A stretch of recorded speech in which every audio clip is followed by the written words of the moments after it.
Karen, thank you for that scriptural reading. Take a moment of prayer with me. Gracious God, open our hearts and minds to the words I share today. Bless them and bless all who will receive them. I'd like to open with a guided meditation, asking all of you to close your eyes, quiet your minds, and travel with me to a peaceful place in the woods of New England. No cheaters now. Everyone come along and join in. I want to see closed eyes on every face in every pew. There's a brilliant explosion of fall colors against a blue sky, a peaceful hush of the deep woods, and a mirror-like, still and expansive pond in front of you. Are you there yet? Across that pond is where the stream that cascades down from the mountains enters the pond. An image of those mountains, the trees, and the cobalt blue sky are reflected in the mirror-like surface of the still pond. Again, are you there yet? Well, now let's stir things up a bit. The 5-year-old in you sees a stone at your feet that is just way too tempting. Tempted, you say? For what? Let's make some waves, man.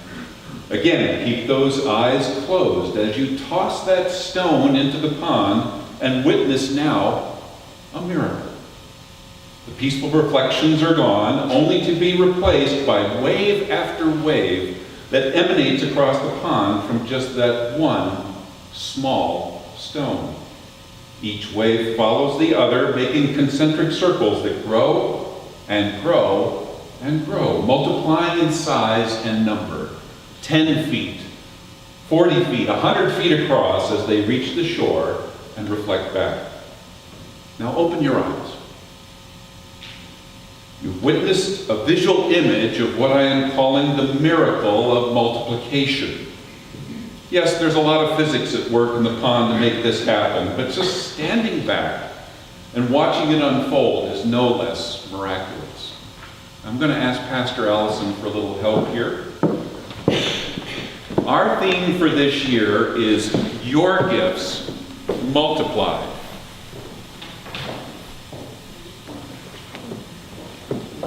And the scriptural reading this morning is the basis of feeding the multitude of Jesus' followers with loaves and fishes. And I say stories plural because there are actually 2 instances where a small number of loaves and fishes were used to feed thousands. The first story, the feeding of 5,000, is the only miracle, other than the resurrection itself, repeated in all 4 Gospels of Matthew, Mark, Luke, and John.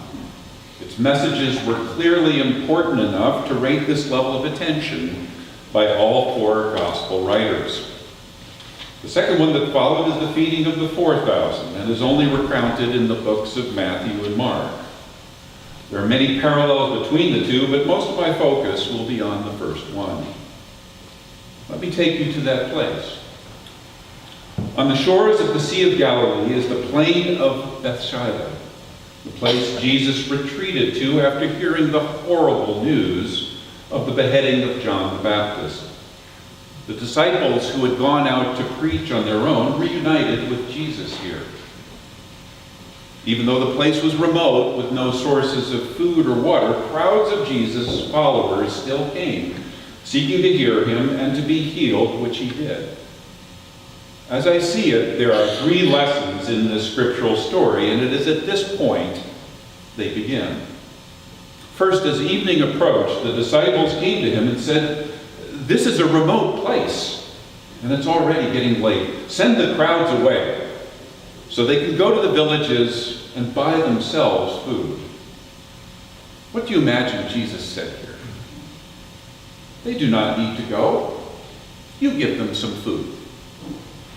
Jesus' challenge to the disciples is a daunting one. Let them stay and you feed them.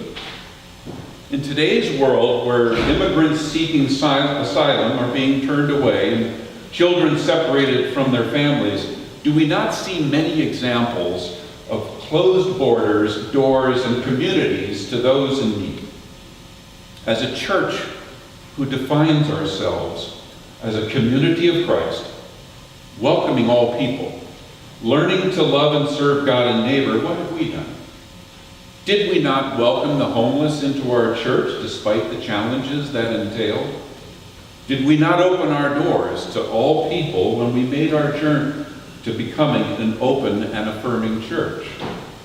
Our church family has many times in the past been open to help and love others, and our vision is to continue responding to Jesus' call.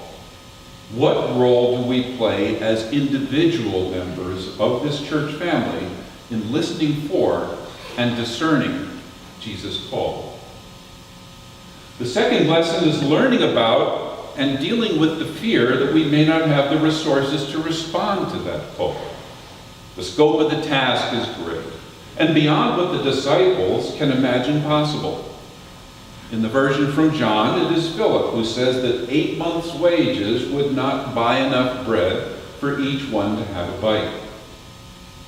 How often do we feel limited in what we can bring and share compared to all the possible needs in the world? What happens this time of year when it comes time to ponder your stewardship pledge? I once heard a great definition of fear in a group meeting that I attended. F-E-A-R.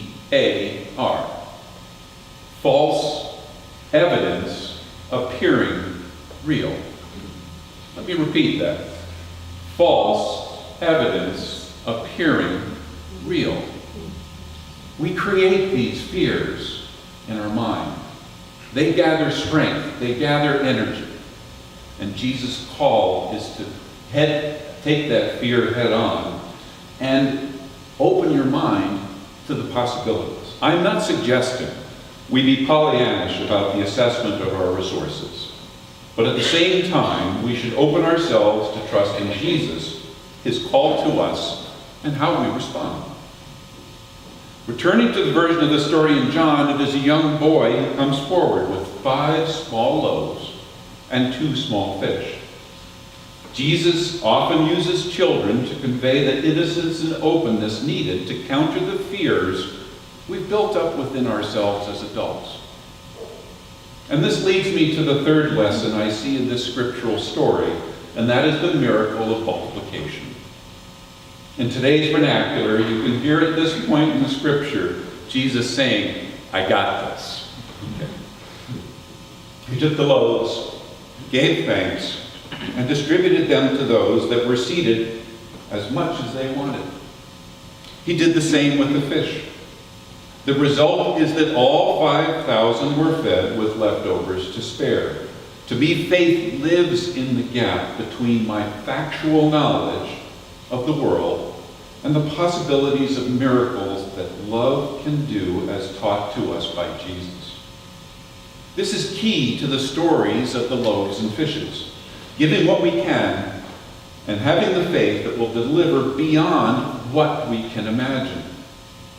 Do we see this miracle right here in Saugatuck? Maybe sometimes we miss it. If someone said 10 years ago, or maybe a little longer, we have over 50 people go on youth mission trips, would that have made much sense? How many volunteers would we need? How much money would it cost? My goodness, that's a big number.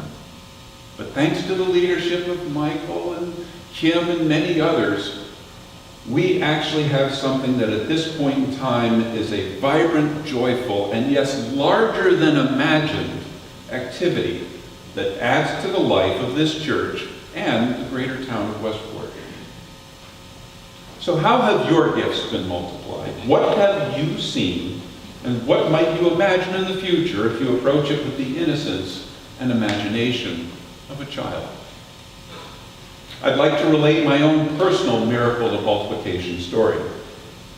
I started out a number of years ago through our Angel Gifts program, giving a shirt or two to the men of Pivot Ministries.